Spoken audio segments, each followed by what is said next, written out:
Hello guys, magandang gabi po. Nandito na naman ako sa rooftop. Lalaban naman ako ngayon idol. Ngayon ay alas 7 na ng gabi. Nandito po ako sa rooftop, nag-iisa, naglalaba. Galing po ako nagluluto doon.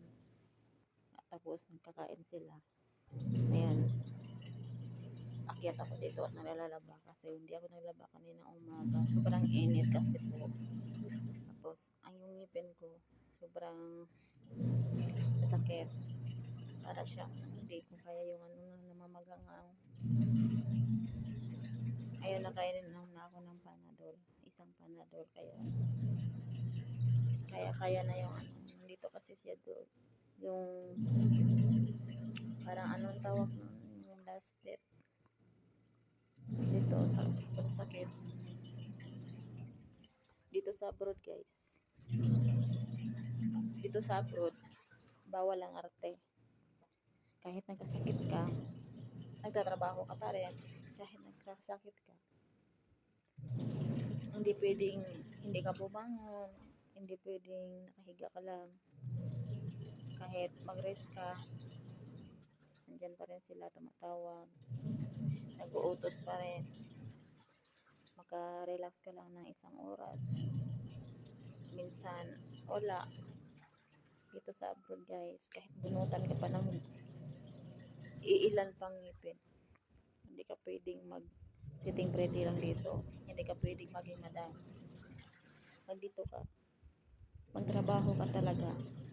Kahit hindi mo na kaya yung pakiramdam mo. Tingnan mo, dito na lumaga kasi siya dito. Tingnan nyo guys. Bawal kasi arte dito. Tapos, pag mag-arte-arte ka dito, iba na yung sinasabi nila sa'yo.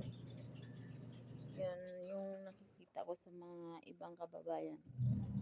Hindi ka pwedeng mag-sitting pretty. Ako kasi kahit magpakiramdam ako, nag-iiwas po ako sa gulo. Nag-iiwas po ako na pagalitan. Kaya po, hanggat kaya ng katawan ko na mag-kilos, kikilos po ako. Tulad ngayon, hindi naman ako inuutusan. Pero alam ko naman yung ugali nila. Pag hindi ka kumilos, alam mo na yun, ang sasabihin nila. Hindi na naman ikaw yung sasabihan. Pero marinig mo sa mga kausap nila sa cellphone, ganito, ganyan ka. Kahit nga kagabi, pagdating ko nga, siyempre, dumiretso ako sa kwarto ko. Kasi, before ako nagpapabunot ng ngipin, before ako nagpunta ng hospital, nagtanong ako, magluluto ba ng hapunan? Sabi ay hindi. Hindi na magluluto.